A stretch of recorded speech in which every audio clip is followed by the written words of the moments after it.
Graça e paz, amados irmãos, amadas irmãs e o meu dileto amigo. Estamos mais uma vez com o programa no nosso canal A Palavra Verdadeira. Nós vamos ler hoje em Apocalipse no capítulo 3, versículo 10, que diz assim: Porque guardaste a palavra da minha perseverança, também eu te guardarei da hora da provação que há de vir sobre o mundo inteiro, para experimentar os que habitam sobre a terra. A mensagem para esta manhã, para este momento, para o seu coração, tem por título Juízo de Deus. Eu te guardarei. É o texto que nós lemos.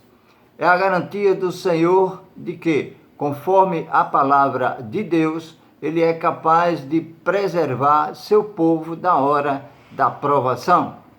A provação culminante, que foi e continuará a ser antecipada através de muitas manifestações e manifestações históricas, incluindo os momentos profetizados pelo Senhor Jesus em Mateus, no capítulo 24, versículos 21 e 22.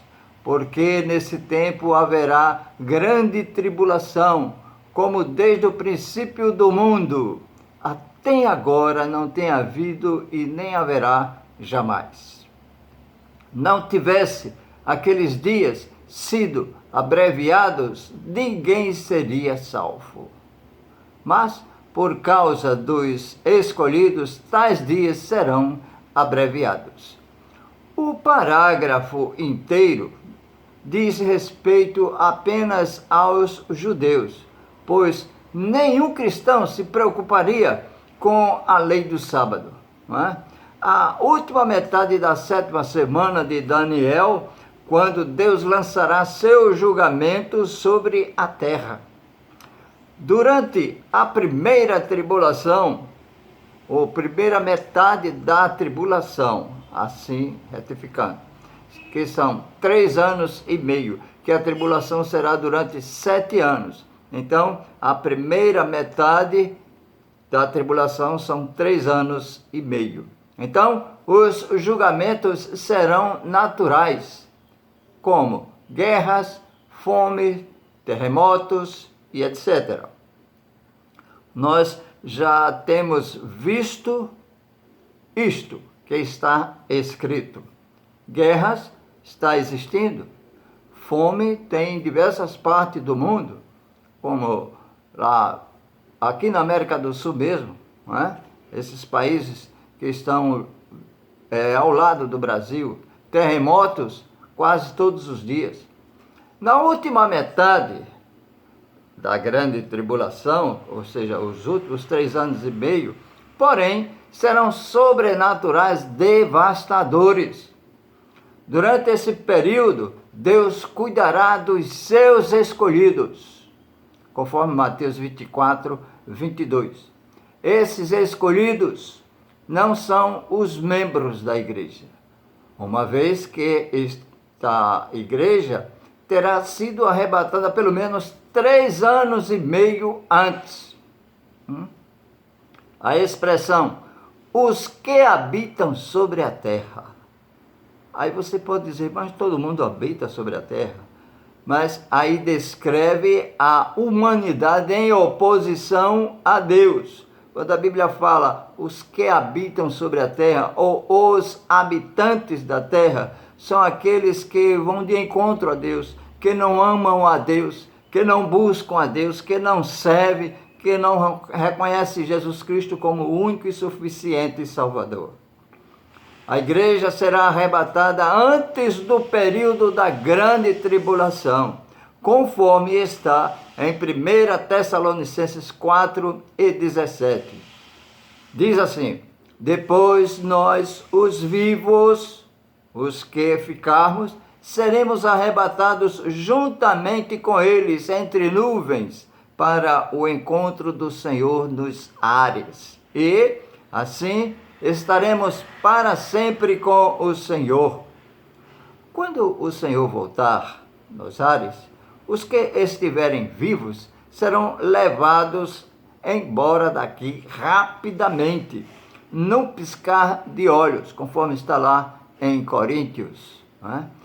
Isso significa que devemos viver cada momento na expectativa da vinda de nosso Senhor, a fim de que, ao voltar, Ele não nos encontre fora de sua vontade.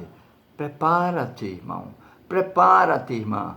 Meu amigo, você que está longe, prepare-se, porque Cristo vai voltar e buscar a sua igreja.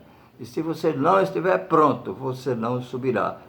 Nós precisamos estarmos prontos para subir. Isso significa que devemos viver cada momento na expectativa da vinda de nosso Senhor Jesus Cristo, a fim de que, quando Ele voltar, Ele nos encontre fazendo o que é correto e não fora da sua vontade. Os cristãos sofrem e continuarão a sofrer perseguição e tribulação geral. Mas a promessa também que ele diz: eu te guardarei da hora da provação, a grande tribulação. É uma promessa literal e clara da libertação dos crentes por ocasião da chegada da grande tribulação. Não indica uma perseveração ou preservação ou um cuidado em que, mas numa isenção total de todos os sofrimentos finais da terra. Amados irmãos, Deus protege os santos. Em Gênesis, no capítulo 28, o versículo 15, a palavra de Deus diz: eu estou contigo e te guardarei por onde quer que fores, e te farei voltar a esta terra, porque não te desampararei até cumprir eu aquilo que te hei referido. Até cumprir eu aquilo que te hei referido, aquilo que te prometi. Deus voltaria a aparecer a Jacó. Ele descobriu que Deus se interessava por ele e estava trabalhando em sua vida. Assim como na minha e na sua, Deus está trabalhando em nossas vidas. Por isso que devemos estarmos bem atentos, porque o Senhor nos ama e Ele não quer que nenhum se perca. Em 1 Tessalonicenses, no capítulo 5 e o versículo 9, a palavra de Deus diz: porque Deus não nos destinou para a ira. Essa ira significa a grande tribulação. Os salvos em Cristo não estão destinados a passar pela grande tribulação, conforme está aqui em 1 Tessalonicenses 5 e 9. Mas para alcançar a salvação mediante nosso Senhor Jesus Cristo. Os cristãos salvos em Cristo Jesus, nosso Senhor, não precisam temer o julgamento do futuro, pois ele não faz parte do plano que Deus traçou para nós. E ainda lá em 2 Pedro 3, retifico, 2 Pedro 2 e 9, diz: é porque o Senhor sabe livrar da provação os piedosos e reservar sob castigo os injustos para o dia do juízo. Aqueles que andam nos caminhos tortos, nos caminhos errados, fazendo a vontade do inimigo, então ele saberá julgar no dia do juízo. Por mais fraco que seja, o povo de Deus será liberto do julgamento pela graça e misericórdia de Deus. O Senhor só julgou Sodoma depois que Ló e sua família estavam fora da cidade. Presta bem atenção. Semelhantemente, creio que Deus só derramará sua ira sobre o mundo depois que seu povo estiver no lar celestial. Lembre-se que Deus fez isso com Ló e sua família. Deus fez também com Noé. Só Noé e sua família que temiam a Deus. Então ele poupou e destruiu a todos e a tudo. Mesma coisa com Ló. Ele tirou Ló e destruiu lá a cidade. Veja que o povo de Deus, ele protege, ele guarda e ele livra de todo o mal.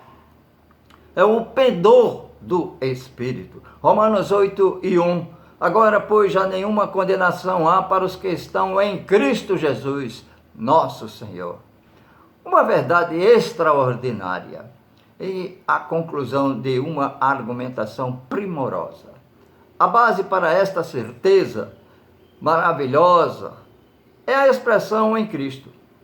Em Adão fomos condenados, mas em Cristo não há condenação alguma.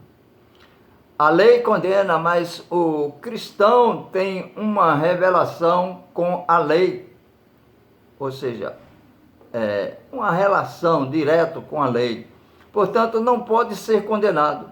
O apóstolo Paulo faz 3 declarações sobre o cristão e a lei, claro, que juntas se resumem em nenhuma condenação. A lei tem direito algum sobre nós. A lei não tem direito nenhum sobre nós. A lei não pode nos condenar. A lei não pode nos controlar. Em Filipenses 2:13, a palavra de Deus diz: porque Deus é que efetua em vós tanto o querer como o realizar, segundo a sua boa vontade. Vou concluir. É esse fato que leva à segunda liberdade que os cristãos desfrutam. E lembre-se, Cristo voltará e levará a sua igreja. E os habitantes da terra continuarão aqui sofrendo. Creia em Jesus Cristo, que Ele é o caminho, é a verdade e é a vida. E em breve Ele voltará. Que Deus nos abençoe.